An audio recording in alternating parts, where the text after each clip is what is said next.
تو یہ بات ہمیں اچھی طرح سمجھانے کی ضرورت ہے، اور یہ اسلام کا جو اصول ہے وہ ہر زمانے کے لیے ہے کہ اس میں کسی کی مداخلتیں نہیں ہونی چاہیے۔ ایک بڑا یہ ہے مسئلہ یہ ہے کہ جسے کہا جاتا ہے کہ مسلمان خود اس اسلامی تعلیمات سے ناواقف ہیں۔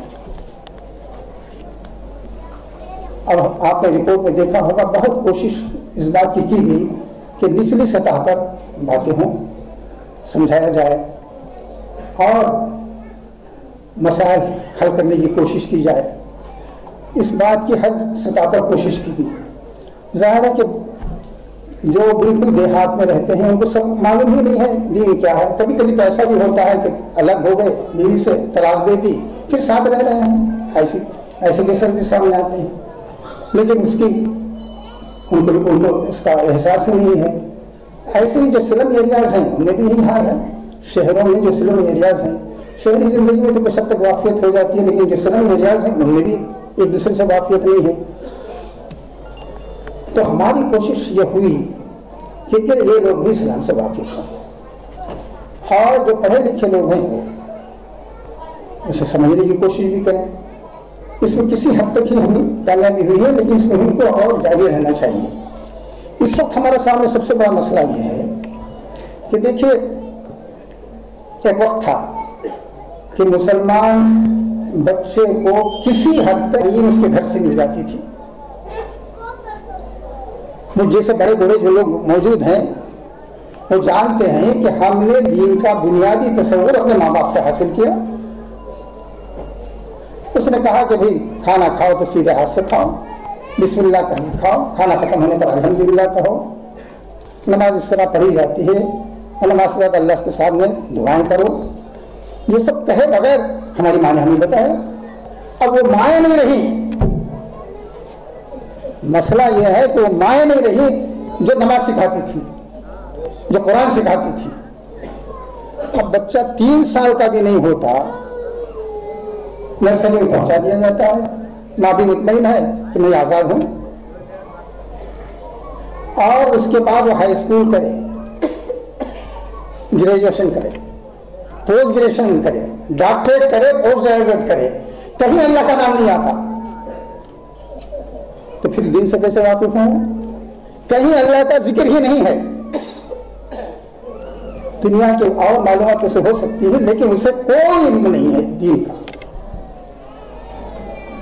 تو اب ایسی صورت میں کیا کریں آپ؟ اس کے سلسلے میں ایک جماعت اس پر سوچ رہی ہے، اور اس کا ایک نقشہ بھی بنا لیا ہے اس نے۔ وہ یہ ہے کہ جہاں اس طرح کی شادی ہو، ظاہر ہے کہ شادی اچانک نہیں ہوتی، یا لوگوں کے علم میں ہو، کم سے کم 2 دن 4 دن 8 دن کے لیے ایسے لڑکے اور لڑکی کو کی کاؤنسلنگ ہو، اسے سمجھایا جائے دین کیا ہے، بنیادی باتیں کیا ہیں، اس میں عورت کا حق کیا ہے، مرد کا کیا حق ہے، ماں باپ کا کیا حق ہے، رشتے داروں کا کیا حق ہے، گھر میں سے کیسی زندگی گزارنی چاہیے، مرد کو بھی بتایا جائے، عورت کو بھی بتایا جائے۔ یہ کام، اس کے لیے پورا نظام ہم لوگوں نے وضع کیا ہے۔ مولانا خالد سیف اللہ رحمانی صاحب نے کہا، اور وہ سسٹم میں، اس سسٹم کے اندر گھر کے ذمہ دار بھی لوگ بھی ہوں گے، پڑھے لکھے لوگ بھی ہوں گے، اور قانون کا کوئی ماہر بھی ہوگا، اور دوسرے اور لوگ بھی ہوں گے جو اس ایک کاؤنسلنگ میں شریک ہوں گے۔ اس طرح تعلیم سے جو بے بہرا عورتیں ہیں، لڑکیاں ہیں یا لڑکے ہیں، اس کا کوئی بدل نہیں ہے۔ کم سے کم وہ شادی سے پہلے ان باتوں کی واقفیت حاصل کریں گے، اور ان کو یہ بھی بتایا جائے اگر خدا نخواستہ، 1000 بار خدا نخواستہ تمہارے درمیان اختلاف پیدا ہو جائے تو طلاق کا طریقہ ہے، ایک مرتبہ طلاق دینا کافی ہے، اور یہی صحیح طریقہ ہے، اور خدا حاصل کرنا چاہو تو اس کا طریقہ ہے۔ تو یہ بات قرآن خدا کے اندر بھی لوگوں نے کہا ہے کہ مرد کی طرف سے بھی پیشکش، عورت کی طرف سے بھی پیشکش ہو سکتی ہے، مرد کی طرف سے بھی پیشکش ہو سکتی ہے، اگر قبول کر کے آدمی علیحدہ کر دیتا علیحدہ ہو جائے گی۔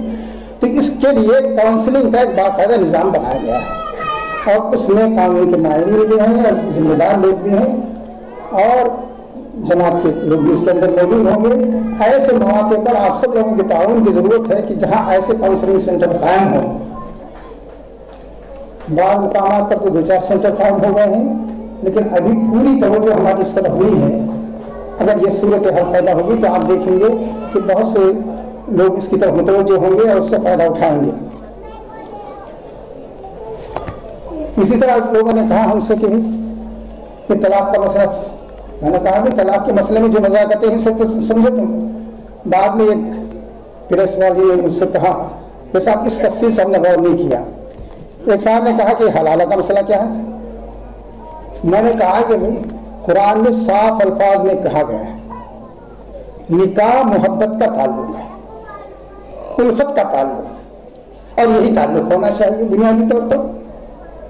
اور یہ بات غلط ہے، شریعت کے مقصد کے خلاف ہے۔ آدمی اس خیال سے شادی کرے کہ کل پرسوں یا مہینے 2 مہینے کے بعد اسے جدا کر دوں گا، شریعت کی روح کے خلاف ہے۔ اور حدیث میں صاف الفاظ میں کہا گیا ہے لعن اللہ المحلل والمحلل، اللہ تعالیٰ کی لعنت ہے اس شخص پر جو دوسرے کو بیوی حلال کرنے کے لیے شادی کرے، اور جس کے لیے حلال کیا جاتا ہے اس پر بھی اللہ کی لعنت ہے۔ میں نے کہا کہ جس شخص پر اللہ کی لعنت ہو، رسول اللہ صلی اللہ علیہ وسلم نے اللہ کی لعنت بھیجی ہو، تم پوچھ رہے ہو اس کا مسئلہ کیا ہے؟ ہم بھی کہیں گے اس پر لعنت ہے اللہ کی، اگر اس مقصد سے وہ کر رہا ہے۔ لیکن قانون ایک دوسرے ڈھنگ سے دیکھتا ہے اسے، ہمیں نہیں معلوم، قانون میں گنجائش ضرور رہے گی۔ قانون میں اگر ایک شخص نے باقاعدہ نکاح کیا اور وہ آ کے کہتا ہے کہ صاحب میں بیوی کے ساتھ رہنا نہیں چاہتا، میں طلاق دے رہا ہوں، طلاق دے دی اس نے، تو کوئی قاضی یہ نہیں کہے گا کہ تیری طلاق نہیں ہوئی نہ تیرا نکاح ہوا، یہ نہیں کہہ سکتا۔ جن فقہاء نے اس کی اجازت دی ہے ان کا یہی منشا ہے۔ قانون کے تقاضے اگر پورے ہو جائیں گے تو اسے روکنا مشکل ہوگا، ورنہ روح دین کی سراست خلاف بات ہے۔ امام ابن تیمیہ تو اتنی موٹی کتاب اس پر لکھی ہے، انہوں نے کہا ہے کہ یہ روح دین اور اس کے مزاج کے خلاف بات ہے۔ اقامت الدلیل علی تعلیل تحلیل، میں عربی الفاظ استعمال کرنے کا عادی نہیں ہوں، اس عنوان سے انہوں نے زبردست کتاب ہی لکھی ہے۔ میں نے کہا بھائی جس شریعت کے اندر اس بات کی تاکید کی گئی ہو اور صرف ایک قانونی جواز کے تحت اس طرح کی بات کی گئی ہو، اس کے بارے میں آپ نہیں کہہ سکتے کہ اس کے لیے مسلمان گویا جواز یہ کریں۔ ایک ساتھ ایک بات یہ بھی ہے، دیکھیے شادی کے بعد آدمی ماں باپ کے ساتھ کیا سلوک کرتا ہے، ہم یہ بات کہیں گے ختم کرتے ہیں۔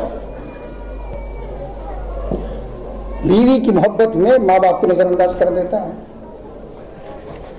اور پوچھتا تک نہیں ہونی، جبکہ قرآن میں یہ کہا گیا کہ اگر وہ بڑھاپے کو پہنچ جائے تو اف تک نہ کہو، ولا تقل لهما اف، اف تک نہ کہو، ولا تنهرهما، سختی سے ان سے بات نہ کرو، وقل لهما قولا کریما، شرافت کے ساتھ ان سے بات کرو، واخفض لهما جناح الذل، اپنے بازو جھکا کے رہو ان کے سامنے، اکڑ کو نہ دکھاؤ، گردن جھکا کے ان سے بات کرو۔ پرندہ جس طرح جھک جاتا ہے اس طرح جھک جاؤ، اور یہ سب کچھ کرنے کے بعد دعا کرو کہ اللہ تعالیٰ، اے اللہ ان کے احسانات کا ہم کوئی بدلہ نہیں دے سکتے، تو ان پر رحم فرما۔ میں کہتا ہوں کہ ہم میں سے جو نوجوان ہیں سینے پہ ہاتھ رکھ کے کہیں کتنے لوگ ہیں جو اپنے ماں باپ کے ساتھ یہ سلوک کرتے ہیں؟ پھر کس منہ سے ہم کہیں کہ ہم پر صلی اللہ کی پابند رہنا چاہتے ہیں اور اللہ کو کیا منہ دکھائیں گے؟ آپ نے فرمایا کہ اس شخص پر افسوس ہے جس کے ماں باپ یا دونوں میں سے یہ کسی کو بڑھاپے میں ملے اور وہ جنت میں نہ جائے۔ تو میرے دوست اور ساتھیوں، کوتاہی ہماری طرف سے ہے اور اس بات کی کوشش ہونی چاہیے کہ یہ کوتاہیاں دور ہوں اور مسلم پرسنل کو خود ہم سمجھیں، اس کی باریکیوں کو جانیں، اس کی نزاکتوں کو جانیں، اور دنیا کو بتائیں کہ اس کے ساتھ کیا مسائل ہیں اور کس طرح ایک پورا سسٹم ہے جس کے اندر یہ تمام مسائل اس خود حل ہوتے چلے جاتے ہیں۔ اللہ تعالیٰ سے دعا ہے کہ اس نے اتنے بڑے مجمع سے خطاب کا موقع عنایت فرمایا، اور یہ مہم جس طرح چلی اور جس طرح استقبال اس ملت نے کیا اس سے بڑا حوصلہ ملتا ہے۔ جو کمیاں رہ گئی ہیں اللہ نے چاہا تو ان کمیوں کو بھی دور کرنے کی کوشش کی جائے گی، اور جیسا کہ ہمارے بعض دوستوں نے کہا